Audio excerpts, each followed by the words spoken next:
Good morning, everyone. I want to ask you a question. Have you ever got distracted during a presentation like this one, to the point that you completely lost the track of what the speaker was saying? I guess your answer is yes. This is a very natural and human thing. But how did you feel when this happened? Most likely you felt frustrated because you have gone to attend the presentation to learn something new. Instead, you were thinking about something random. And this is a bad thing also for the presenter, because he wanted to communicate you his ideas. Instead, he failed, apparently. I want to show you this with an analogy. The analogy is between a journey and a presentation. Now, in this analogy, the presenter is the tour guide. Instead, the audience is the tour group. What is the main and most important rule of the tour guide? Never lose your group. If you lose your group, you're failed. You cannot start with 50 people and finish with 10. Same thing for the presenter. Never lose your audience. If you lose your audience, then you're failing your task. But why is this happening? Well, I see at least a couple of catches. The first one is that we are used to speak to our direct peers. Those people who are doing exactly what we are. So with them, we can use a certain jargon or we can use certain concepts to which they are familiar. But when we try to communicate beyond our circle, then things are more difficult because we cannot use that jargon and we cannot use those concepts.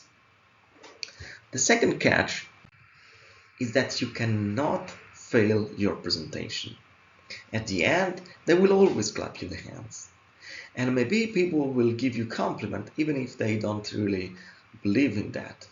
For example, in this comic, the guy is saying, your presentation was unforgettable, but he is lying. He has long nose, like Pinocchio.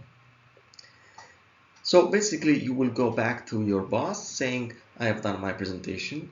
You will add a new line in your CV, but you will not ask critically yourself if you have to improve your public speaking skills. There are certain cases, though, in which it is clear that things have not gone well. For example, a couple of years ago, I have gone to attend a school. It was a school for deep learning and big data. Who is attending this type of schools? There were data scientists, experts in computer science, and researchers from different fields. Now, one of the courses was on quantum computing. I really wanted to know what quantum computing is, and I was not the only one. Indeed, the room, it was a big room, was completely full of people. Some people had to stand because there were not enough chairs. Now, at some point, the professor started saying, to explain you the quantum computing, I need to introduce the Dirac notation. Who of you knows what Dirac notation is? Well, if you haven't studied quantum physics, you don't know. When I did it, my professor at that time took at least a couple of lectures to introduce the Dirac notation, and we had to do exercises to absorb it. Now I was wondering, how can these people get familiar with Dirac notation in just 20 minutes and then use it immediately? Well, I guess the reaction of the others was something like this. In fact, as I said, the first lecture, the room was full of people. The second lecture, only 30% of the room was full. 70% of the people just left for some other courses. Third lecture, 5 people remained. But of course, this is not always the case. With some presenter, it's really hard to get distracted. They can attract your attention so well. So here is my dream. My dream is that in the future we will all become better in public speaking. It's a big dream, and to make it real I had to start from something, and I decided to start from myself. How? Well, I've started reading books about public speaking, attending courses, watching videos on YouTube, and of course practicing a lot.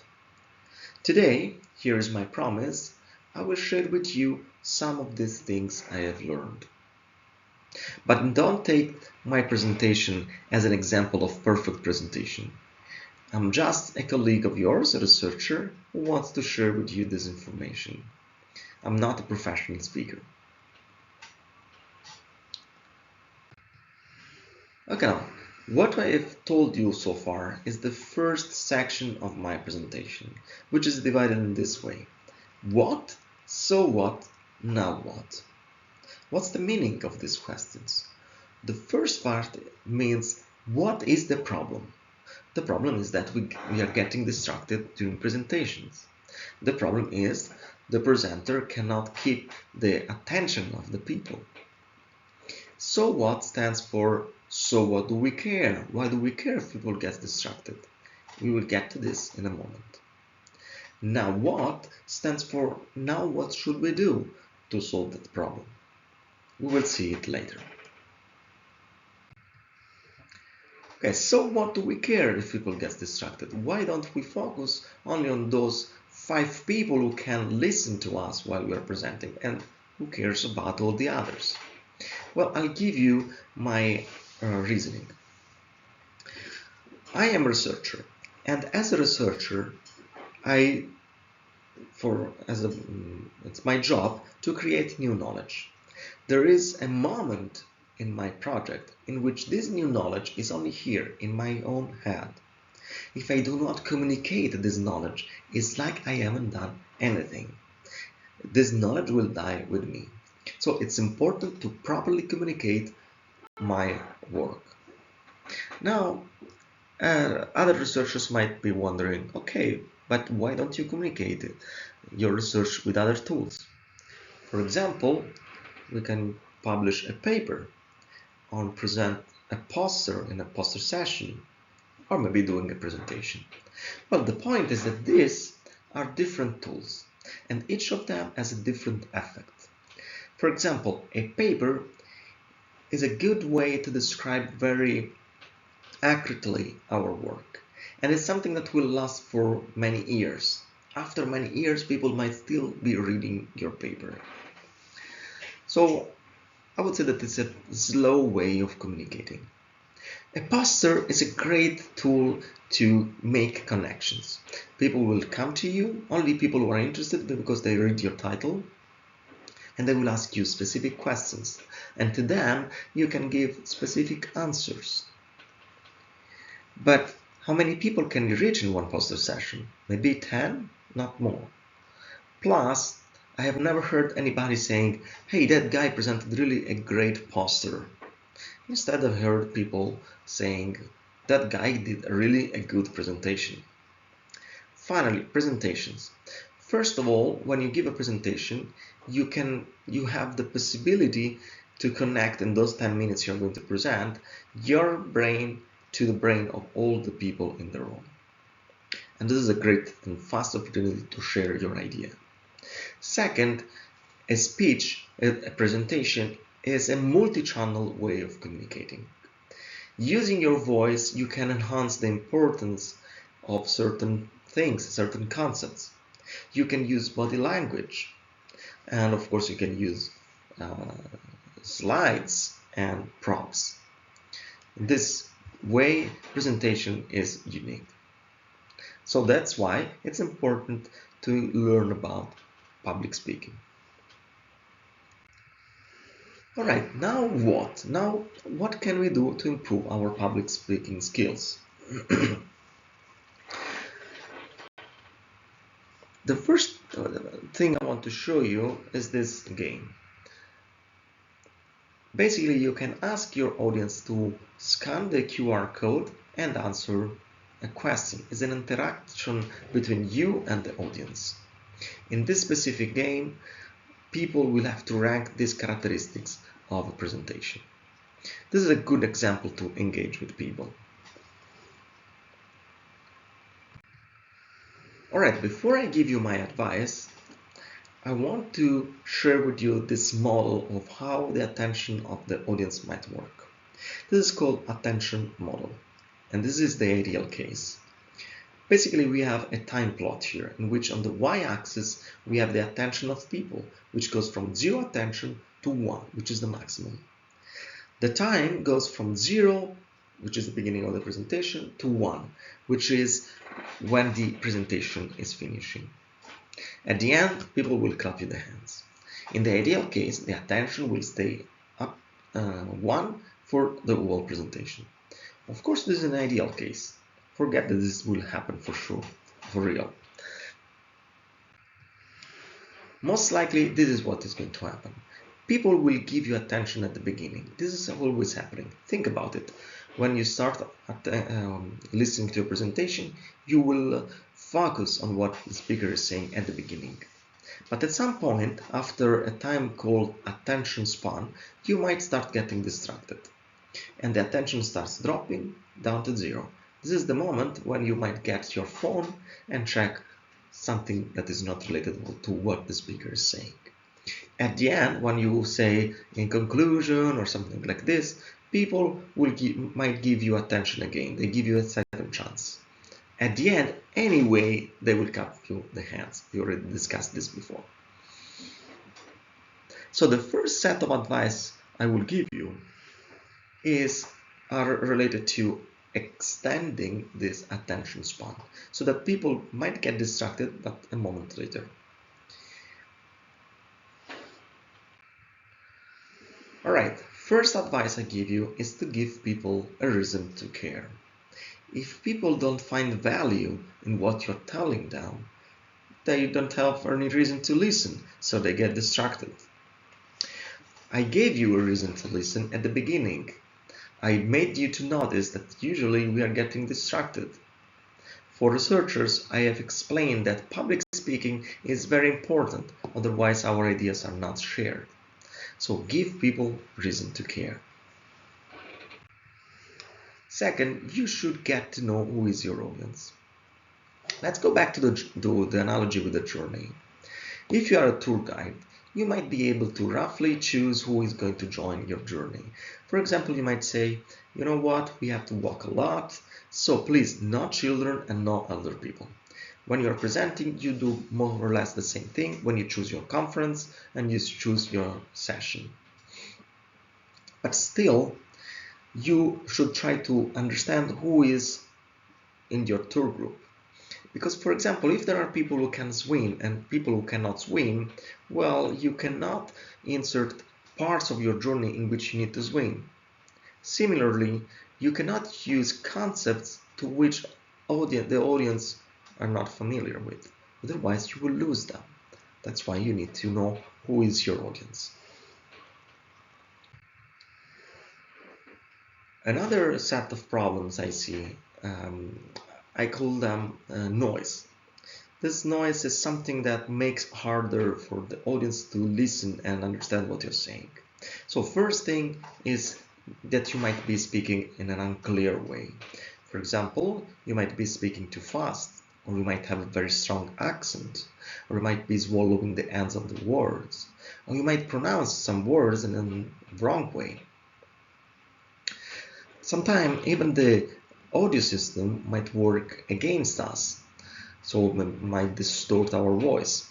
Think about when you are on an airplane and you listen to the captain who is announcing that the airplane is about to leave. Usually he speaks very fast, the quality of the audio might be very bad, and he might be speaking a language which is not your own language. Well, trust me, it's very hard to understand what he's saying. Another type of noise are the fillers. I'll try to explain you. I'll try to explain you in this way. Did you notice it? I was doing or so okay. There are certain words or certain sounds that we might be doing while we are thinking what to say next. And these words might be distractive. I'll tell you a story. When I was a student at the university, a professor of mine was using a filler in Italian, which is diciamo, which means let's say. She was saying diciamo, diciamo, every other sentence. A couple of friends of mine had a great idea. They decided to count how many diciamo she was saying per lecture. At the end of the course, we had all the statistics with plots, histograms of how many decimals she was saying. It was a lot of fun, but guess what? We didn't learn much about chemistry. So this is an example in which a single mistake ruined all the lectures. Of course, usually it's not like this. Usually we use these fillers and people will barely notice it. But when we combine all these types of noise together, we make it very hard for people to understand what we are saying. They will have to filter that noise and extract only the information we are trying to communicate them. And this might make them tired and ultimately distracted. So a general tip to avoid all the things I've told you before is to do rehearsal. First of all, do rehearsal speaking loud. Listen to yourself and try to improve yourself. Second, record your voice and listen back. If, for example, you don't understand what you are saying, well, it means that you're not speaking very clearly. Third, you might want to record a video of yourself, because sometimes we are doing involuntary movements that might be weird and distract people. And then finally, you can do rehearsal in front of people. But the best thing is to do it in front of people who might be part of the audience of the last presentation, because those people will be able to give us feedback about the content. They might tell you, well, it was not very clear, this concept that you have explained, and so on and so forth. All right, now we got to a part which is related to slides. Somehow, slides are nowadays considered one of the most important part of the presentations. I don't know exactly what, but this is the way it is. Think about how a conference room is set up. There is a big, huge screen for slides at the center of the stage, and instead the speaker is on the side, behind the lectern. You barely can see him. This is weird because as you are giving a talk, well, the focus should be on you, not on the slides. Instead, it's quite the opposite. To make you completely understand my advices, I want to share with you this model. This is an image I've taken from a neuroscience journal paper, and it's showing the working memory model. This is how our brain works when we are doing activities such as attending a lecture. Now, as you see in this working memory model, there are different components. Each component is dedicated to a specific task. I want you to pay particular attention to this component, which is the phonological loop, which deals with spoken and written material. What does this mean? It means that you cannot ask people to listen and to read simultaneously. They cannot do it. You will overload their phonological loop. If they try to do it, they will do it in a bad way. So, or they listen or they read. As this is a talk, they should listen and not read. So, don't use too much text in the slides. Another very important component is the Visual Spatial Sketchpad. This component stores and processes information in a visual and spatial form. This means that people can see images, not text, images, while you're speaking. This is something that they can do.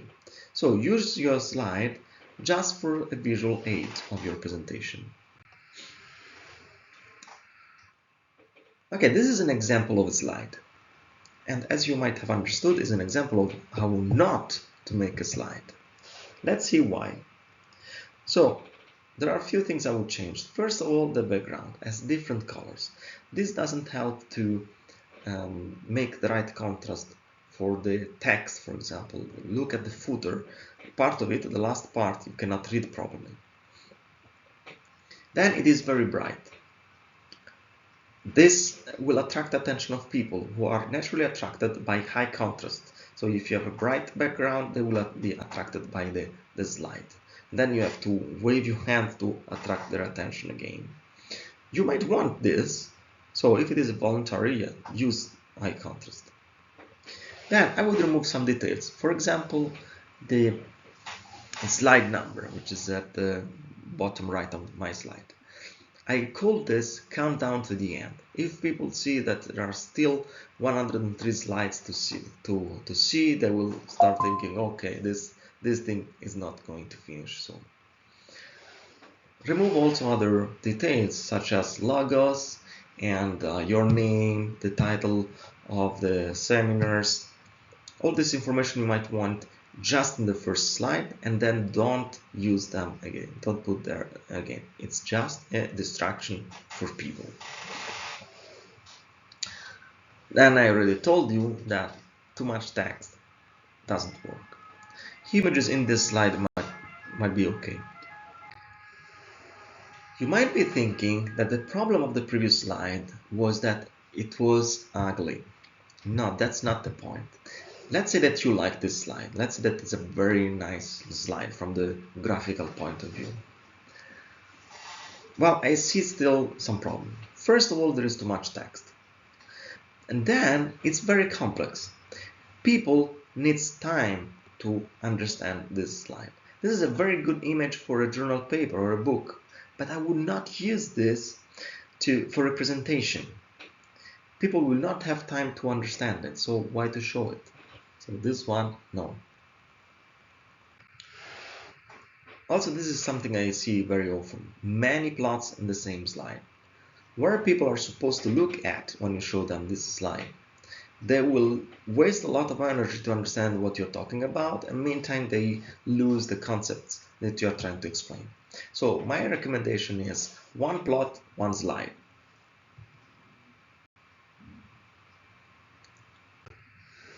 This is an example of a very good slide. Don't worry, it's not a mistake. It's a black slide. It works even when your projector is broken, so it's really great. And the advantage it has is that people will give attention to you, to the speaker, and not to the monitor. Now, I want to ask you a question. Why do you think people like to make slides in which there is only text? Well, if you think about it, the point is that when you prepare a presentation, you like to write down the things because writing is thinking. Basically, before you write down your ideas, they are very confused in your head. If you write them down, you force yourself to put in order and to articulate your ideas. That's why we like to write down our ideas, and it is really helpful for the speaker. But are these slides full of text helpful for the listener? I don't think so. It's just a distraction, so don't use text. Okay, now final tips. How to make a slide. I have shown you a lot of slides I believe are good slides, but here is another example. I also recommend you a TED Talk you can find on YouTube. The title is something like Death by PowerPoint. So in that video, the presenter explains that you should make slides very simple and use them just as a visual aid. Use minimal text because people cannot read, like in my bullet points.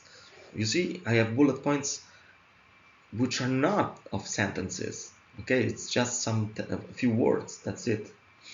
And then in a slide, don't put more than 6 elements. This is the limit to help people understand your slide. For example, in my slide, if you count them, there are only 6 elements. Okay, now let's go back to the attention-of model. This is an example of of excellent presentation. In this case, as you can notice, the attention of people is oscillating close to the maximum attention. Basically, what happens is that people might be getting distracted, but then you do something to attract their attention again. So, what is one of the things you can do to attract attention of people? You got it right. Asking a question. Asking a question is a very good way to attract attention of people. You can do it in 3 ways. First, you can ask a rhetorical question. Basically, you don't expect any answer. Second, you can ask a closed question, which means that people will raise their hand to answer yes or no. And then you can ask an open question, which means that you are expecting somebody to reply. Second way to attract attention of people. What you can do is just to be silent for a few seconds. This technique is called posing, and it's very powerful. It's very hard to apply. I always forget to do posing. So you need to practice and think when you want to use a pose. Basically what happens is that when you are silent, you increase expectation. People are expecting you to say something very important. So that's one way to use posing.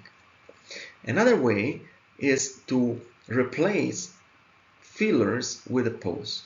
A filler lasts for a fraction of a second, so you will use, instead of a filler, a pose of a fraction of a second. People will barely notice that you're posing, but it's much better than using a filler. A third method, very, very powerful, is to tell a story. I have done it. I have told you the story of my professor saying diciamo, for example. Story attracts people because it's in their instinct. It's wired in our brain. We are attracted by stories. Plus, with stories, you help people to visualize the problem, and you also slow down the pace with which you are communicating your information. Then we have props.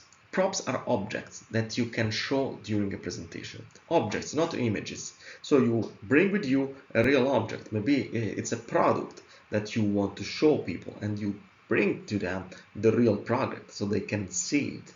This can really work to attract their attention. Finally, you can make jokes. This is maybe the hardest. First of all, you have to be a funny person. Second, you need to be very self-confident. Anyway, be careful, because people might have different sense of humor from yours.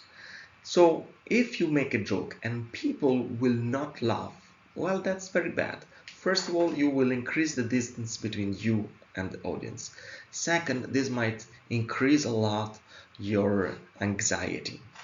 So my suggestion is that you do the first jokes remaining serious. If the people laugh, well, good, they have a good sense of humor. If they don't laugh, maybe you stop making jokes. At the end, people will clap you the hands.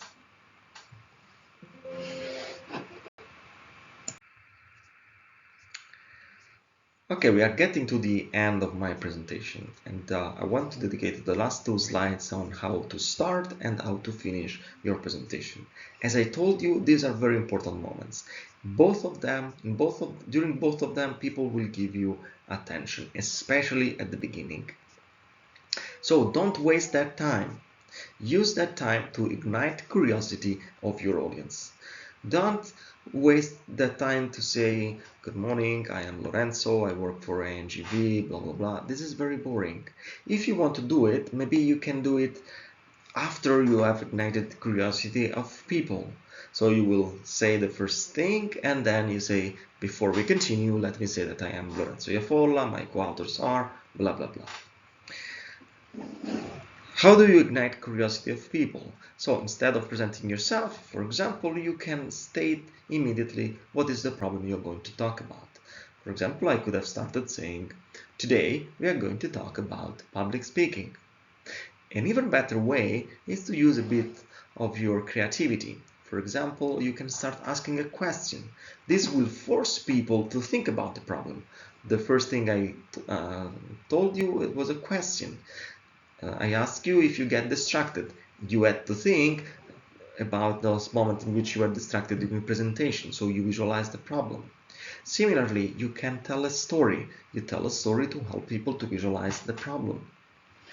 After you have done that, you might want to make a promise. Promise what you're going to teach them during your presentation.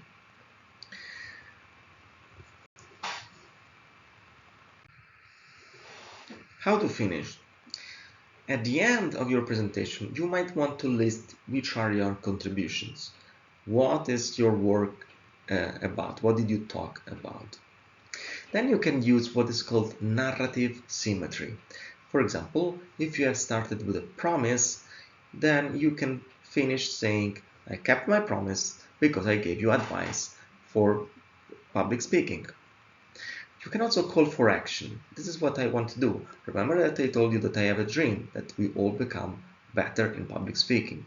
Well, now it's your turn to become better in public speaking.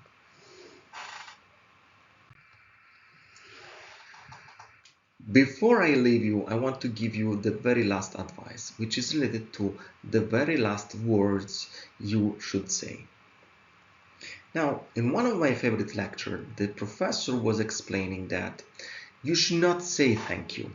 Because if you say thank you, it seems like you have gone there because you had to go there, and you're basically saying thank you for staying here and being my audience.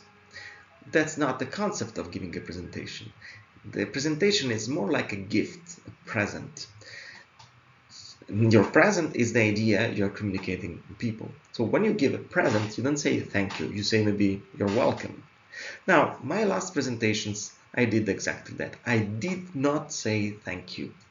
The problem is that people are not used to that. So when I finished with something like, okay, this was my last slide, and I left, people were a bit lost and they didn't clap their hands. Well, they did after a few seconds, and those few seconds were really terrible. So I would avoid that. And my suggestion is to say thank you. And now I will show you a very special method to say thank you, which uses body language. So let me set up in a moment. All right, so you will do it standing. You will use body language. First of all, enhance your thank you. So when you say thank you, you bend over a bit like this, thank you. Then with your legs, you step back. So you're signaling that you're about to leave. So it's like, thank you. Finally, you signal them that it's time to clap the hands. And how do you do that? You basically start clapping the hands. You know, when at the end somebody starts clapping the hand and all the others follow? Well, you start. And to do that, you just put together your hands. So all together, it's like this. Blah, blah, blah, and thank you. Okay? Now, if this was a real presentation, we would do it together. Before leaving you, I want to tell you something. I hope I have raised your awareness about the importance of communication and public speaking in science. I also hope that my advice will be useful in your next presentation. So I wish you good luck and thank you.